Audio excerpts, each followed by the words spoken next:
Bonjour et merci de recevoir le pain de vie chez nous. Nous méditons aujourd'hui la fin de l'évangile selon Saint Jean.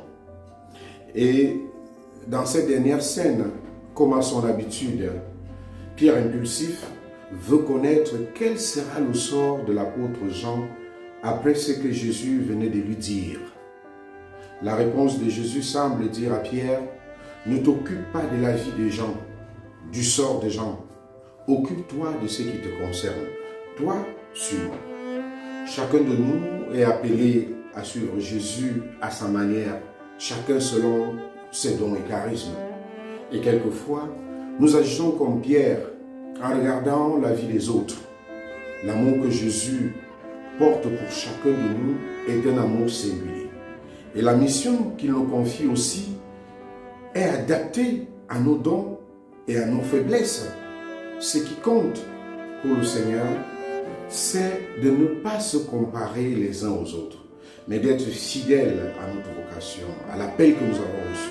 Peu importe ce que Jésus demande aux autres, peu importe la mission qu'il confie à notre voisin, à notre frère ou à notre sœur en Christ, notre unique tâche et mission est de suivre Jésus. Suivre Jésus, c'est-à-dire mettre nos pas dans les siens. C'est écouter sa parole. C'est vivre selon son esprit et porter sa croix. La leçon à retenir dans cet évangile, c'est de ne pas nous laisser distraire par la vie des autres, par ce que font les autres. Oui, ne nous épuisons pas à comparer nos chemins de foi, nos chemins de vie. Chacun est unique. Et le Seigneur a un appel unique pour chacun de nous. L'invitation qu'il nous adresse est simple. Toi, suis-moi. Que notre vie témoigne de la vérité et de l'amour qui est en Jésus-Christ et que nous avons reçu. Car, comme le dit si bien à la fin de cet évangile, il y aurait tant d'autres choses que Jésus a faites et le monde entier ne suffirait pas pour contenir les livres que l'on écrirait. Que l'Esprit Saint nous enseigne la vérité tout entière sur la vie de Jésus, pour qu'aujourd'hui nous puissions porter cette vie, pour que nous puissions continuer à écrire par nos faits et gestes l'évangile du Christ, à témoigner comme Jean de ce que nous avons vu, entendu, ou ce que nous avons vécu avec le Seigneur Jésus lorsqu'il nous a appelés, lorsque nous l'avons rencontré.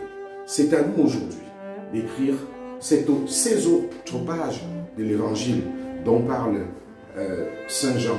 Et si on écrit tout ce que Jésus a fait, le monde entier serait rempli. Ça veut dire que c'est nos vies qui doivent remplir aujourd'hui l'évangile. C'est nos vies aujourd'hui qui doivent être une présence du Christ pour qu'il continue à être manifeste au milieu de nous. Que l'Esprit Saint nous donne donc cette force de la lumière du Christ pour continuer à porter son évangile au monde entier. Bonne journée à vous.